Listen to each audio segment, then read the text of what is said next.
If you look at some of the reservations that you've approved, you, sir, in your great wisdom have approved, I will tell you right now, they don't look like Indians to me. For Santana Rabang, what stings the most is the feeling of being stripped of her identity.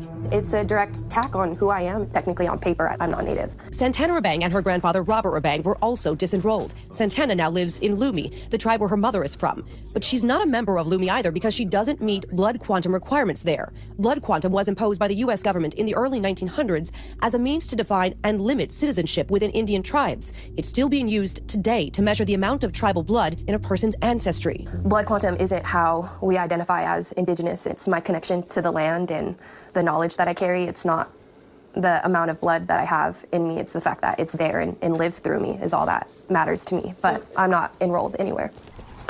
This neighborhood is where Santana grew up learning Nooksack traditions. Hello, my grandchildren. And since Robert is no longer considered Nooksack, he's also facing eviction. He's fighting to stay to preserve his mother's legacy, the woman who was known for weaving baskets out of cedar. It's been really stressful. It just hurts. All these people were our friends when we first came up here. Now they're all turning their backs like you.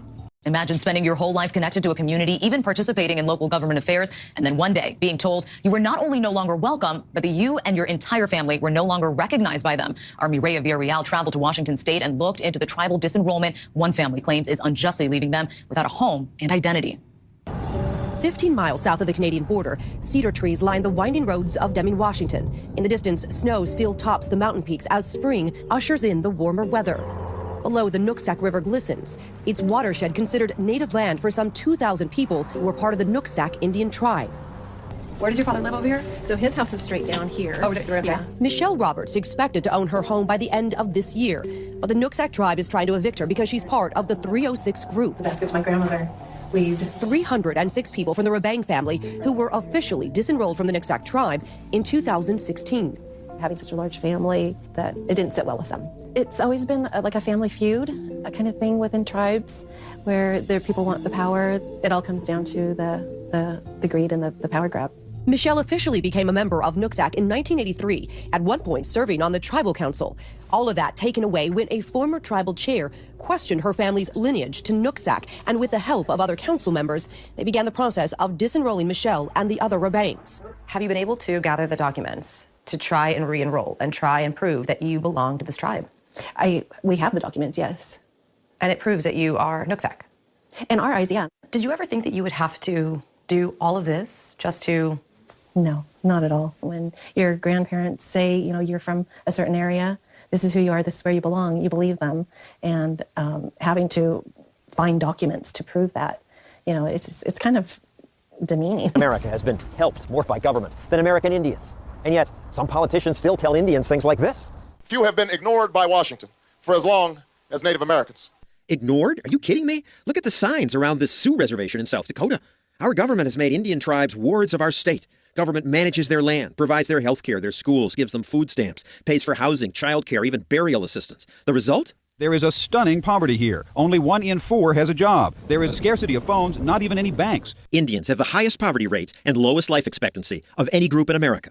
So the Sioux told us they need more handouts. The government should be giving the Indian people more appropriations so that we could exist out here still. I really feel Obama's administration needs to get up to the plate and deal with it. Because white people stole the Indians' land hundreds of years ago, the government signed treaties. And that's why Washington sends billions of dollars to Indian tribes every year. Everybody thinks the government owes them something. It's odd in that no group has been more helped by government than the American Indians, and no group does worse. African Americans built this nation. We built this nation. You know, you're just starting to get real credit for that, okay? I don't know if you know that. You're just starting to you built the nation.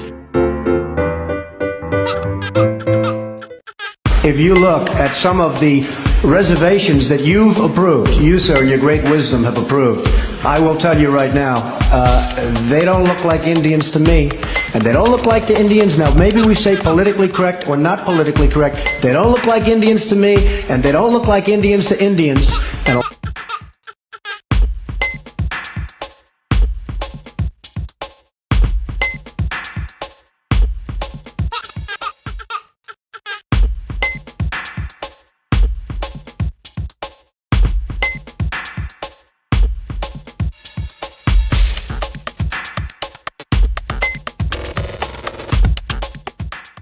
Because the government owns most Indian property, individuals rarely build nice homes or businesses. No individual on the reservation owns the land, so they can't do anything with it. They can't develop it.